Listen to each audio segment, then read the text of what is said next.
Hello. Hi.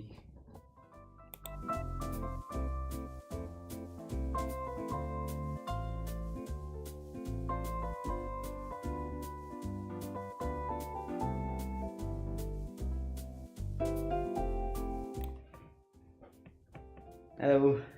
I welcome you all to Saturday Night Live at CSSBattle.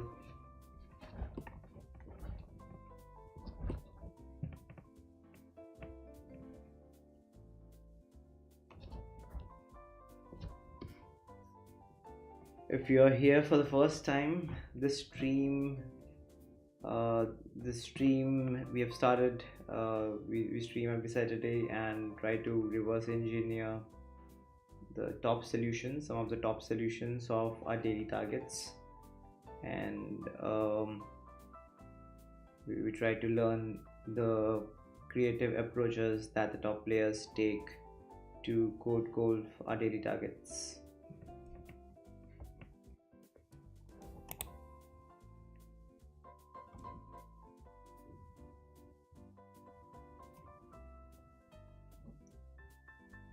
If you are here, please let me know in the chat box. Send me a hi so that I know you are here and everything in the stream is working fine.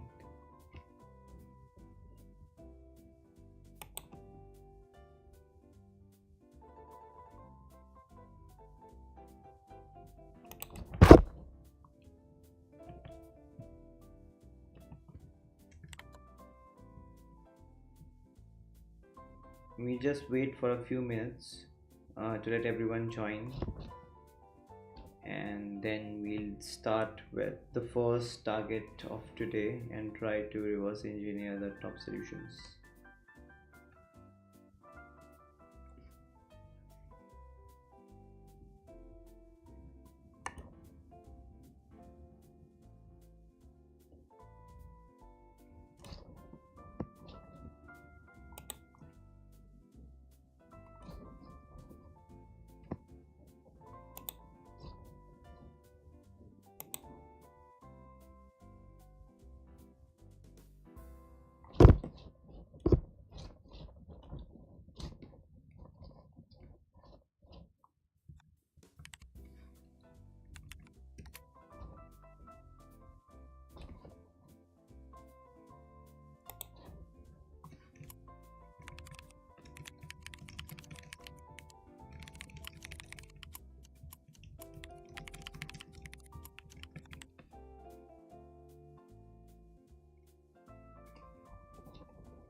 Okay, I think we can start. I don't seem to have anyone join the stream today.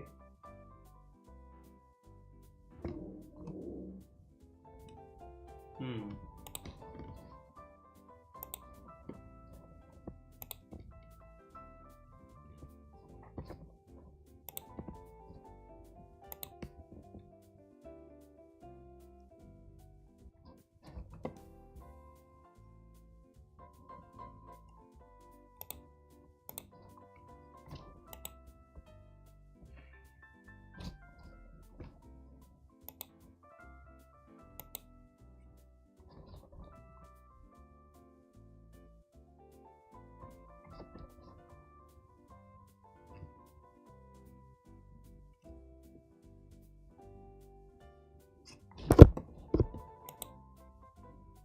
Cool. Let's start with the first target.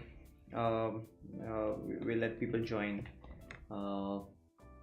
midway. That's okay. Cool. Let's begin.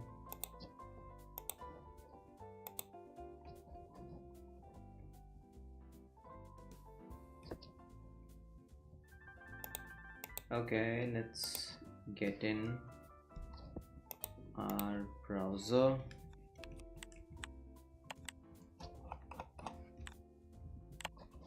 Cool, here we are. Okay, so I again selected few targets for the stream today. um, I have three targets actually, and the one that I would like to go through is one from 16th October. Let's do that one. It's a pretty simple target from the looks of it, and I have this on my list from the first stream itself. We didn't get a chance to go through it yet, so yeah, let's take that and see if we can figure out some crazy approaches there. Okay, all right, let's head to daily targets, and this is from October. So let's switch to October and 16. Yeah, so this is the one. Okay, so like we do every time, let's try to understand how you would go about making this pretty visually simple target uh, with a straightforward solution, with a trivial solution, right? So we can see there's a square in center, and there are two rectangles on top and bottom sides each, right? Yeah, so like adjusting the size and position of the square and rectangles to this particular size should give us uh, the target. That would be the most straightforward solution for this target. And apart from that, using borders probably might be little um, one step ahead. If you go towards code golfing, you could have a single element in the center, and for the top and bottom rectangles, instead of having them as elements, you could have them as top and bottom borders of some element, right? That is another way I would go about this. Cool, so now that we have a basic idea about how you could create this target, let's go and dive into the top solutions for this target. Okay, so um, the top solution is by Gunnar, and it's just 92 characters long, and that's the same character count for, I think, most of the top solutions in the top 10, right? It goes from 92 to 95, and I'm not sure if all the solutions are similar in their approaches, but let's try to figure out the best one, the top one by Gunnar. Okay, so let's load that up.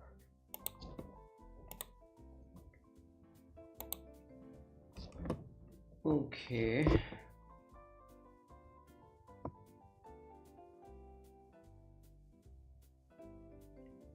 cool. So as usual, the first thing that we'll do is get in some unminification and uncode qualification in the code so that we can understand it.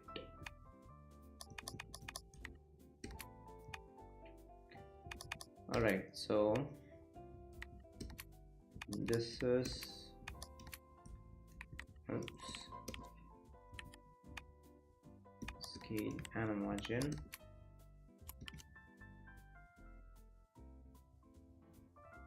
What did you do? I don't think we did this target already. We haven't done it, right? Yeah, we have not done it. Okay, so this is it, and just for the sake of it, the empty closing, the closing tag, the style closing tag.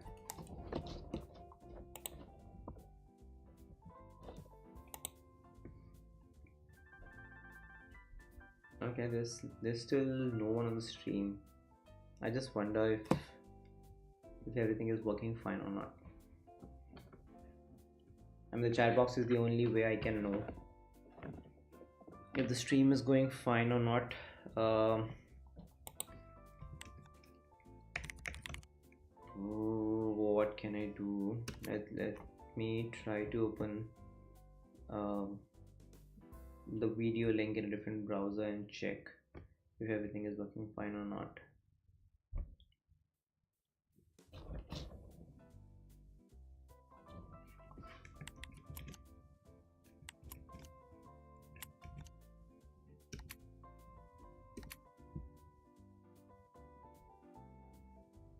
Then check if everything is working fine or not.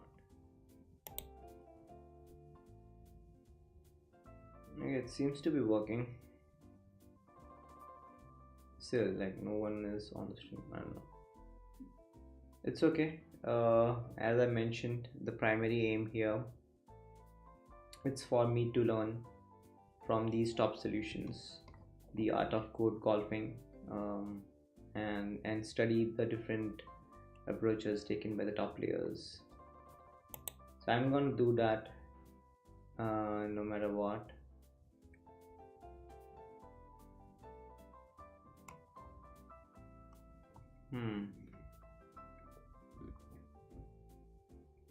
Okay, since the stream is working fine, let's just go ahead with our target. Okay, so this is the uncode golf top solution by Gunnar. Let's try to understand what's happening here. So as you can see, there's no no extra element in the page. So the one being used are just the HTML and body. So the solution starts by adding some styles to the universal selector, which is star. So the body and HTML tag both are given a background. So I missed a thing. Before we begin, let's comment out everything and see what happens by each of the declaration one by one. What happens from each of the declaration, right? Okay, so the background, the body and HTML are given a background of a particular color, which is it's our dark color, right? It's 325853, which is the darker one from the two. So that's strange. Normally I would expect to have the actual background color being set on both the elements, and then you would like go about creating the smaller parts of the target. But this is odd here, right? Not something usual. So we set the darker color as the background of both HTML and body, and the darker color is not the background but the foreground for the tag. Okay, let's move ahead and see what's happening. The next thing that we do, that the solution does, is set a background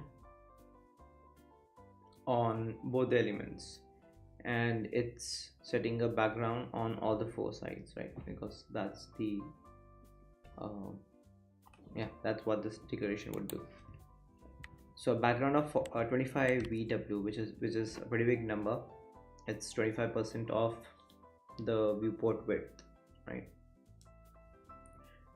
Okay, so this is what we get from this particular declaration. And remember, okay, there's one strange thing here, the background color. Now this is, if you see, ADE6, which is not something we have in the color palette. It's not the foreground, it's not the background. Then what exactly is this? So first of all, if you notice, this hex color doesn't have the usual 6 letters of a hex code, of a hex color code, right? So what's happening is, firstly, the shorter version of a hex code format is being used, which is basically, if you have let's say ff ff, it can be written down just as fff, right? That's the same as the 6-letter hex code. So basically the 3 letters transform into their corresponding the 3 letters transform into the 6-letter version by simply unfolding the 3 parts, which is like 8. So if we have 8 D E, so it get transformed into, I believe the first part would be like 08, because that's what the first letter is, right? So 8 would mean 08 in 2-letter format, or does it get transformed into 88? I'm not sure. So we can check that. Okay, so we'll get to that. The first 3 letters get transformed into the corresponding 6-letter hex code, but then what is the 4th letter for, right? That's the opacity. So you can also give opacity to a hex color code, which is what the 4th part is. That maps to a percentage value within 0 to 100, and that's what your opacity is for the color, right? So just to verify things, we'll open our dear inspector and try to inspect this and see. So this is where our things start to show up, HTML element, and if you see here,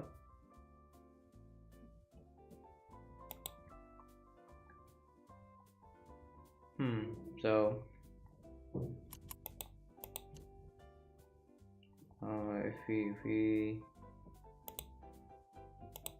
if we can somehow get to see the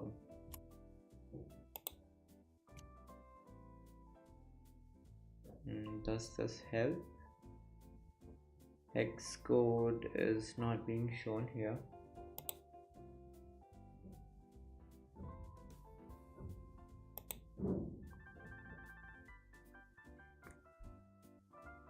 Okay, let's try to Google it, maybe that helps.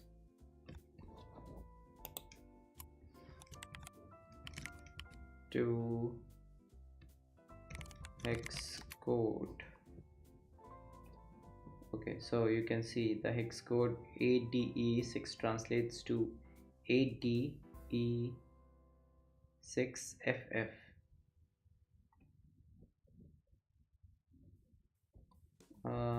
Okay, I don't think that's the right answer.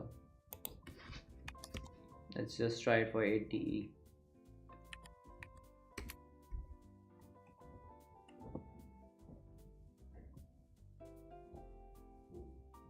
Mm-hmm.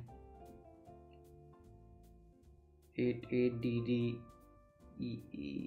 Is this the right answer?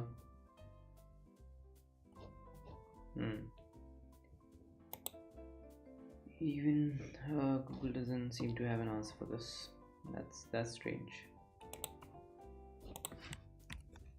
6-letter color hex code to 3 letters.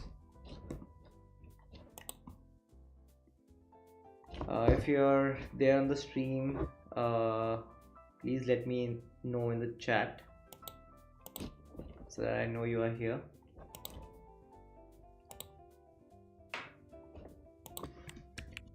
Okay, so the 3-digit hex colors are expanded by doubling each digit. Okay, so it's the other way around. Every letter gets repeated or in other words, if you have a 6-letter hex code and the two parts, which like the two letters, so two letters corresponds to one color component, right? It's RGB, two letters for R, two letters for G, and then for B. So if the two letters are similar, two letters are same, you can just like drop writing them repeatedly and just write them once. That means the same. So FF means F, just F, 3 means just 3, and A means just A. So that's how it works. And fourth is of course, like I mentioned, it's the opacity of the hex color code. Okay, so we set a big border of a particular color with an opacity as the border. Now getting back to the color, it's not a color from a palette, and so then how does this create the required color? That is where opacity comes in. So one way to create a color is just use a color hex code given in the palette, or other way to create a color is by overlaying one color on top of another color with an opacity, so that through the top color the second color looks like the color in the palette, right? So you're basically overlaying two colors with some opacity to get the desired color from the palette, right? So that's what I believe is happening with this solution, with this approach. So just to make things a little clear, a few things that we do every time. One is, of course, let's put in an outline, 2 pixels solid red, so that we know where each of our element is. We can see a body and HTML there now. And secondly, just to understand the border more, let's start the border from a smaller number, then gradually progress towards the final number, so that we know in an animated fashion what the border is actually doing for the solution. Okay, so this is what a small border would look like. You can see the HTML element and the body element, they have their own borders, right? Remember that the background is being set to the darker color. So if you remove the borders, you'll see the dark color on both the elements, and you notice that the border is actually the lighter color now. So that's what our transparent border is doing. It sets a color with an opacity such that when put on top of our dark background, it creates the lighter color, right, which is this one. The resultant pixel becomes this color. Okay, so when we set the border, remember this gets set on HTML and body both, so you have the border on both the elements. If you slowly increase the width, so this is where it makes more sense, it becomes more clear. The outermost HTML element, it has a border, and same border is on the body element as well. Okay, let me just remove the slide and compare. So this is HTML, this is the body right within the HTML. So that's the border with a smaller width, and as you increase it, you'll see like this is a good point where things become interesting now. The border width is increasing, and so the body keeps shrinking, right? Because the space is reducing inside the HTML element because of the border, because of the increasing border width. So body becomes smaller and smaller.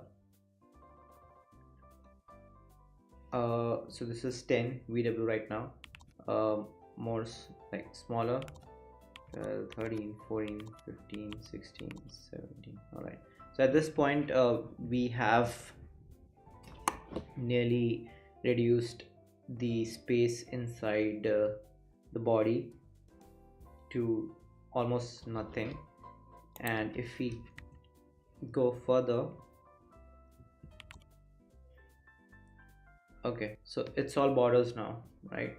You can see there's no space, there's no content uh, area left inside the body. And if you go further now,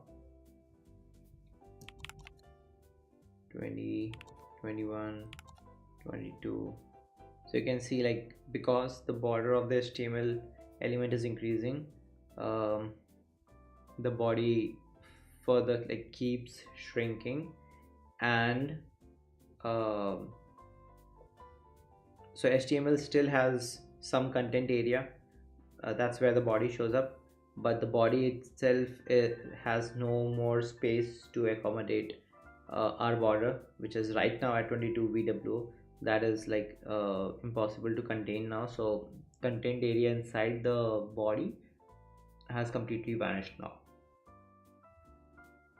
Okay, um, just to get a little more clarity on what's happening. So this is the HTML element. You can see the border, right? And there is a big border, and the only space left inside the HTML is where the body shows up, and body itself is all borders, and there's no content area inside it, right? Okay, now we have someone on the stream. Hi Parag.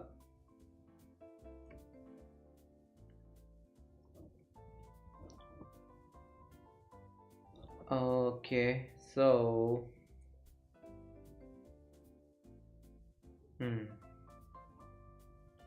another thing to notice here is we know that body has a default margin of 8 pixels, so that is being retained here.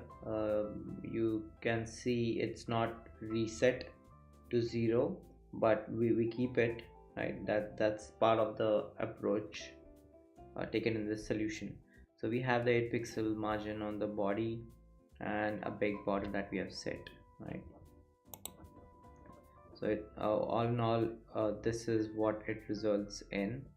The dark part that you see, so that it will become clear if I remove the outline. So the dark part you see right now, that's only because body has the default user agent margin of 8 pixels. That is what separates the HTML element from the body, and hence you see that black, you see that dark color, which is the background of both the elements, right? Let's get an outline back. Okay, so at 22 VW, this is what it looks like. If we increase it further, this would be something like this, and then 24 VW. What was the final value again? It's 25, right?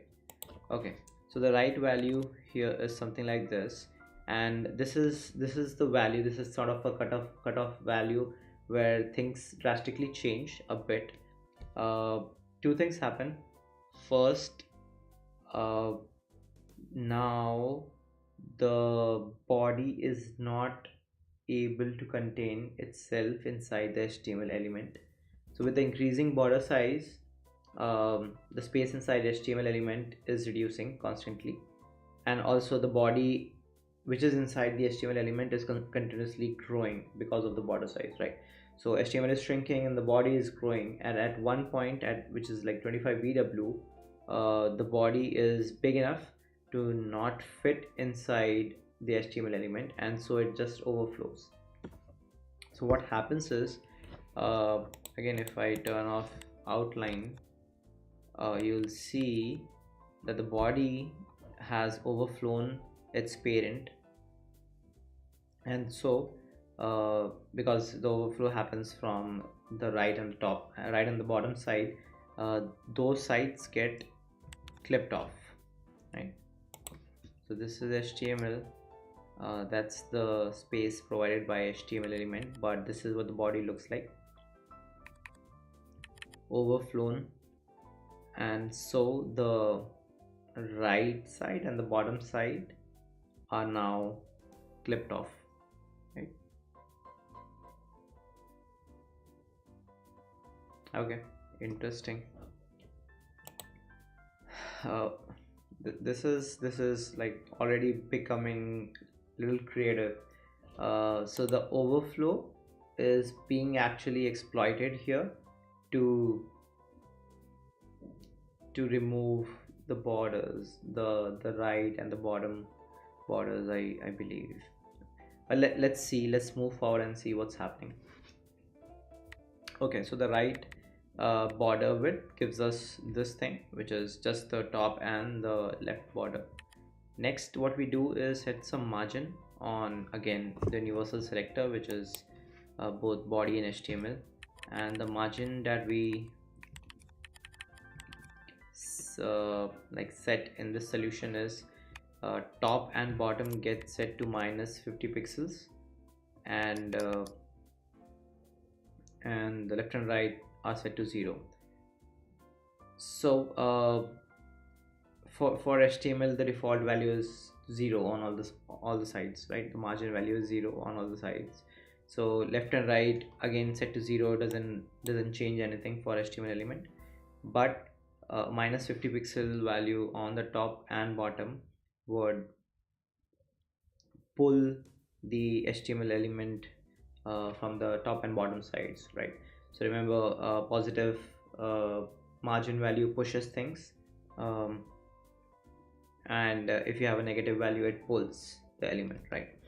So if the HTML element is this big and you pull it minus 50 pixel from top and bottom, it will sort of stretch in that direction to become a little elongated, right? And same thing would happen on the body element as well, but it will impact it more drastically, as in the body has a 8 pixel margin already from the user agent on all the sides. So the left and right get reset to 0 first of all, and then the same minus 50 px negative margin gets set on the body. So same pulling happens on the body as well. So all in all, the HTML, I believe, would get a little taller because of this, and the body as well will become minus 50 pixel longer. Yeah, I think so, but probably like this will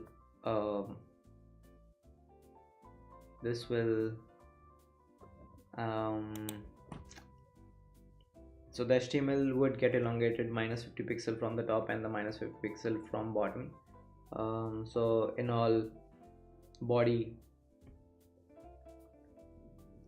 would have much more space inside HTML, and because we do the same pulling on the body, it will grow by minus 50 more, right? So I think like it will double the effect on the body because of the negative margin pulling from HTML and from on itself as well, on the body itself, right?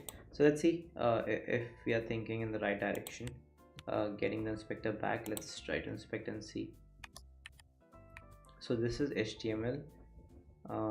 Again, this is how it looks without the negative margin.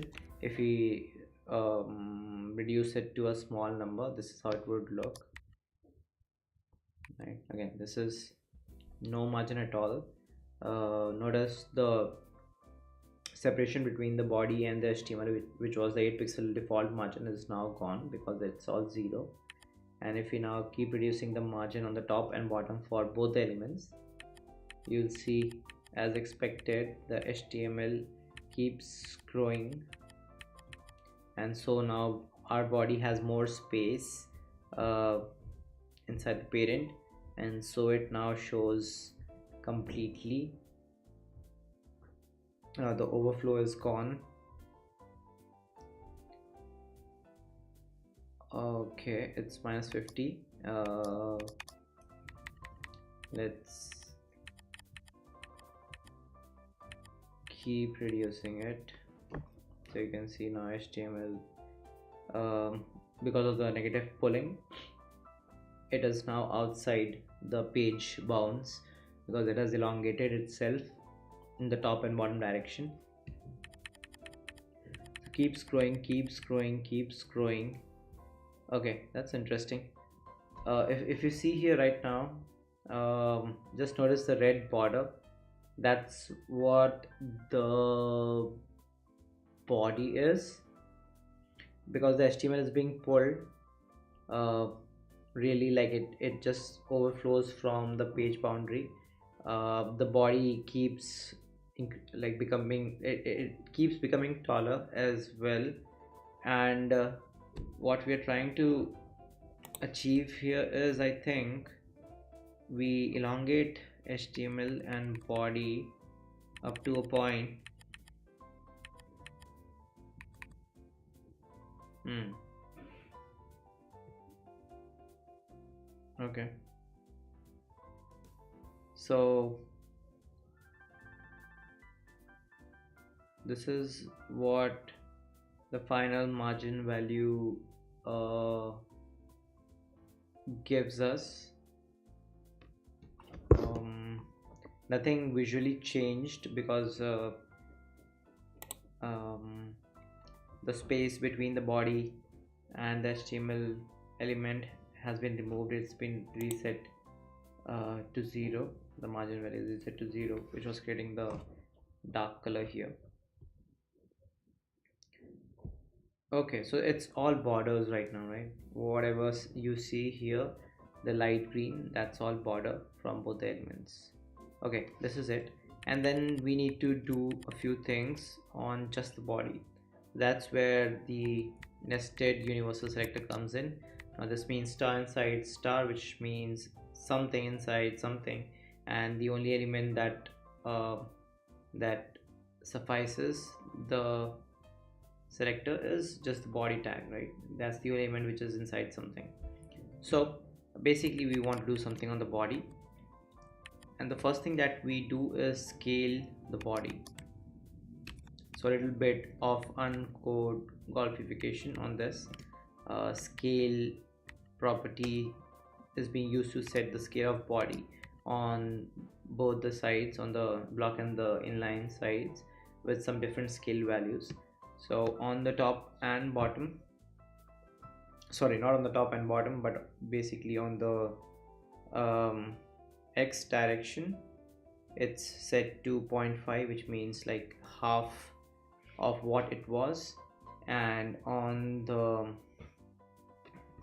y direction, the block direction, it's 0.2 of what it was, right? So that's out of 1.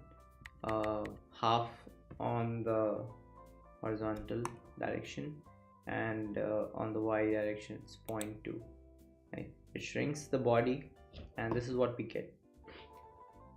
Okay, interesting. All right, so remember, we have an HTML element, the background of which is the dark color.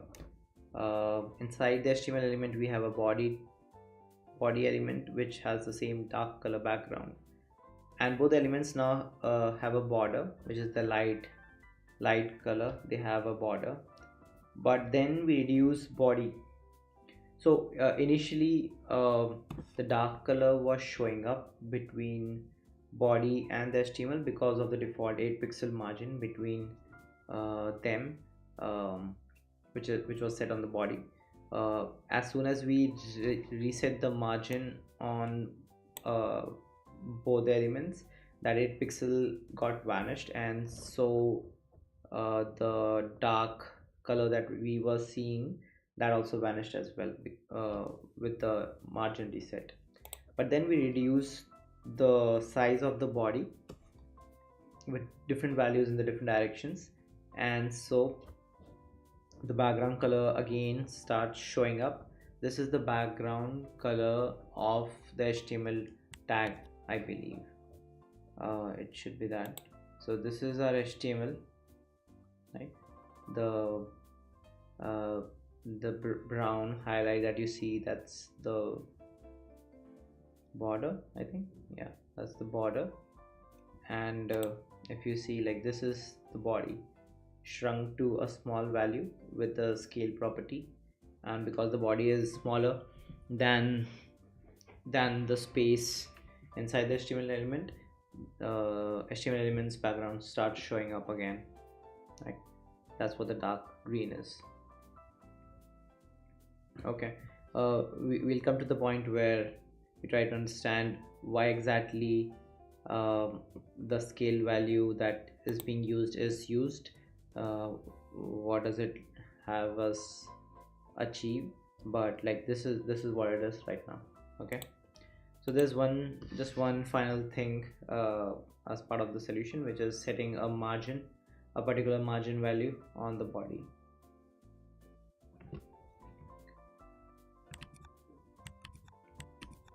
Okay, interesting. So remember, what we're trying to do here is, so if you see, we have the body inside here, right? There's the HTML element and there's the body inside here.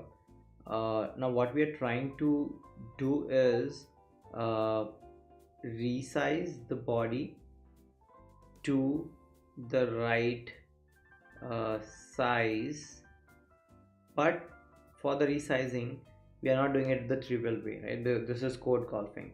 So the trivial way to resize something is using the width and height properties, right? That's not what the solution does. It uses two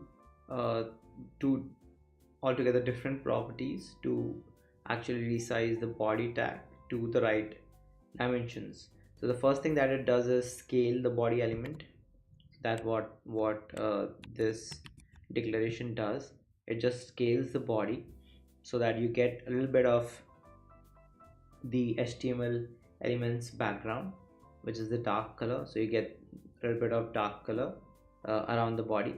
The red rectangle that you see, that's the body, right? So some background around the body, and then it uses margin on the body to resize it further to the exact dimension. So now what the target here is, that, so this is the body, right? This is what we want to form from the body. The body is such that the borders look like this. If you notice, this width is more than this width, right? So we essentially want different size borders on both the sides, as in both the axes. On the top and bottom it's like this much border width, but on the left and right it's this much. So that's what scaling lets us do, I believe, because we have different amount of scaling applied on the body. The overall element scales disproportionately, like in this proportion, right? It scales. So the border width, which was initially 25 VW on all the sides, right? This is what we had. So the border width was equal on all the sides, but when we scale the element to different proportion on both the axes, the border also scaled differently on both the axes, right? So now on the left and right it's half of what it was, and on the top and bottom it's much shorter, right? So left and right borders are much more wider than the top and bottom, right? Cool. So scaling gives us disproportionate border widths, and then the final nail in the coffin is the margin, which actually uh, you can see the margin sets some negative values on both the sides. So basically pulling the element again. So negative margin pulls the body element uh, by a particular amount, so that finally the body gets to the right dimension. Let's try to animate this so that things become more clear.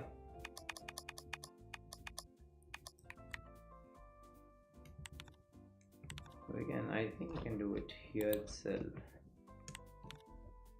or let's do it in the inspector, because you can hit the arrow keys and animate the values very fast, right? You can increase and decrease them in steps very fast, which gives us that animation effect. So HTML is all good. This body is what we are concerned about. So if we remove both the properties, this is what it looks like. The red rectangle that you see, that's the body, right? So if you scale the body, this is what it becomes, right? So the big rectangle, and then you shrink it.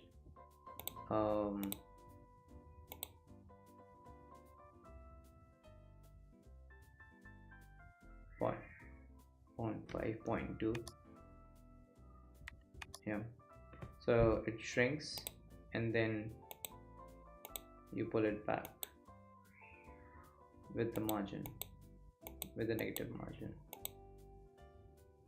Let's try to animate it.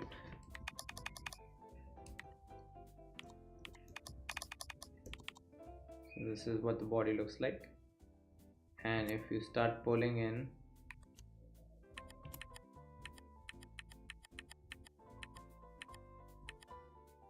see, just pulled it in the left and right directions, and if I do the same in top directions, you can see, like, because the pulling, the body grows, and all we have to do is like just get to the right negative margin, so that we get this size. Crazy, right? Phew. Okay, like it looked like a pretty simple solution um, from what the properties are getting used in the solution, but the approach is altogether very different from the properties being used. So that's what I've like seen from whatever streams that I've done in the past.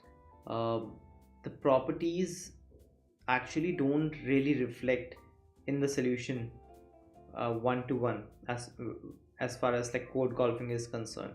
So you might like see, for example, margin values, you might see zoom values, you might see borders, and you might like if you go by normal CSS that we use day to day for professional projects, you would imagine like certain things to show up, like a box with a border with some negative margin, but that's not how those things get used up in these code golfing solutions. If you get what I mean, uh, the approach is altogether different. uh, I don't know like how to explain it, but um, the properties are, are like they don't result in their usual outcomes, if you know what I mean. uh, the way those properties are used in these solutions, it just creates something very different, right? For example, here, um, the properties are very simple. You have just two elements with some border and some negative values and some scale, right? But the approach to get this particular target, get this particular image created, is like it just adds that magic to the properties, right? and that's what is the most interesting thing for me in these top solutions. That's what I'm here for, right? So this is really neat uh, thing about the solution. Cool. Yeah, good stuff here.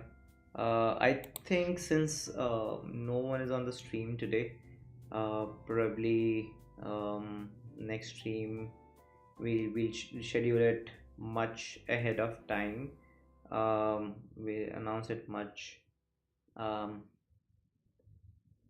much in it, like we announced it in advance. This was created just like 1 hour back. It was scheduled 1 hour back, so not many people might have get notifications for the stream.